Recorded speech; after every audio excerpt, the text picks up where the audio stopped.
നമസ്കാരം. ലാലേട്ടന്റെ എമ്പുരാന് ശേഷമുള്ള അടുത്ത സിനിമയായ തുടരും വമ്പൻ പിന്തുണയാണ് ലഭിച്ചിരിക്കുന്നത്. ലാലേട്ടന്റെ തിരിച്ചുവരവ് ആഘോഷമാക്കിയിരിക്കുകയാണ് തരുൺ മൂർത്തി. ഏറെ കാലമായി ആരാധകർ കാണാൻ കൊതിച്ച മോഹൻലാലിനെ തുടരും ചിത്രത്തിൽ കാണാം. ഫാമിലി ഡ്രാമയാണ് തന്റെ ചിത്രമെന്ന് തരുൺ ആദ്യമേ വ്യക്തമാക്കിയിരുന്നു. ഫീൽ ഗുഡ് മൂഡിൽ തുടങ്ങി പലതവണ ജോണർ ഷിഫ്റ്റിന്റെ സൂചനകൾ നൽകുമെങ്കിലും അവസാനിക്കുമ്പോൾ ഫാമിലി ഡ്രാമ എന്ന ജോണറിൽ തന്നെ ചിത്രം ഒതുങ്ങി നിൽക്കുന്നുണ്ട്. സാധാരണക്കാരനായ ടാക്സി ഡ്രൈവറായ ഷൺമുഖം എന്ന കഥാപാത്രത്തെ അവതരിപ്പിക്കുന്ന മോഹൻലാൽ ആദ്യ പകുതിയിൽ നമുക്കെല്ലാം പരിചയമുള്ള തൊട്ടടുത്ത വീട്ടിലെ ആളായി പ്രേക്ഷകർക്ക് അനുഭവപ്പെടും. അച്ഛനായും ഭർത്താവായും അങ്കിളായും കൂട്ടുകാരനായും അയാൾ നിറഞ്ഞാടുമ്പോൾ തന്നെ ആരാധകർ ആഗ്രഹിച്ച മോഹൻലാലിനെ തിരിച്ചു കിട്ടിയെന്ന തോന്നൽ വരും. ഫസ്റ്റ് ഹാഫിന് മുമ്പ് തന്നെ ചിത്രത്തിലെ പ്രധാന വഴിത്തിരിവ് സംഭവിക്കുന്നുണ്ട്. ഇതിനുശേഷം വരുന്ന മോഹൻലാലിന്റെ പ്രകടനങ്ങൾ പക്ഷെ ഇത്രയും ഒന്നുമല്ല എന്ന തിരിച്ചറിവ് പ്രേക്ഷകരിലുണ്ടാകും.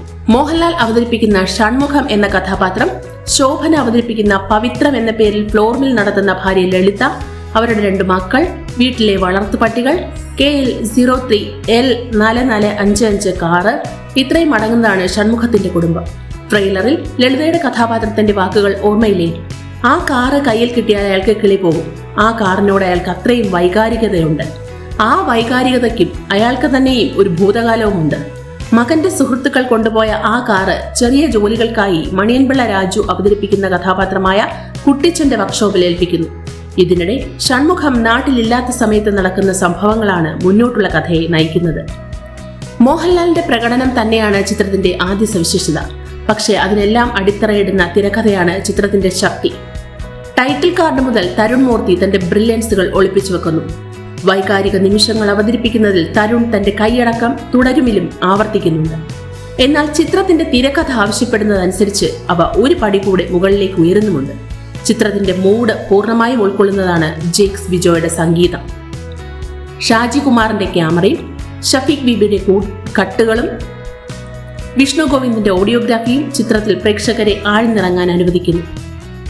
ഇതിനെല്ലാം ഉപരി ശോഭനയുടെ പ്രകടനമാണ് എടുത്തു പറയേണ്ടത്. ഇതുവരെ കണ്ടിട്ടില്ലാത്ത ശോഭനയെ തരുൺ മൂർത്തി നമുക്ക് ചിത്രത്തിൽ കാണിച്ചു തരുന്നുണ്ട്. വീണ്ടും ഉരച്ചാൽ ഇനിയും തിളങ്ങുന്ന തങ്കമാണ് ശോഭനയിലെ അഭിനേത്രി എന്ന ചിത്രം വ്യക്തമാക്കുന്നുണ്ട്. പ്രകാശ് വർമ്മയുടെയും സഹസംവിധായകൻ കൂടിയായ ബിനു പപ്പുവിന്റെയും അഭിനയവും ചിത്രത്തെ മുന്നോട്ട് നയിക്കുന്നു. ഫർഹാൻ ഫാസിൽ, മണിയൻപിള്ള രാജു, ഇർഷാദ് അലി, ആർഷ ബൈജു, തോമസ് മാത്യു എന്നിവരുടെയും മികച്ചതായ പ്രകടനങ്ങളാണ്.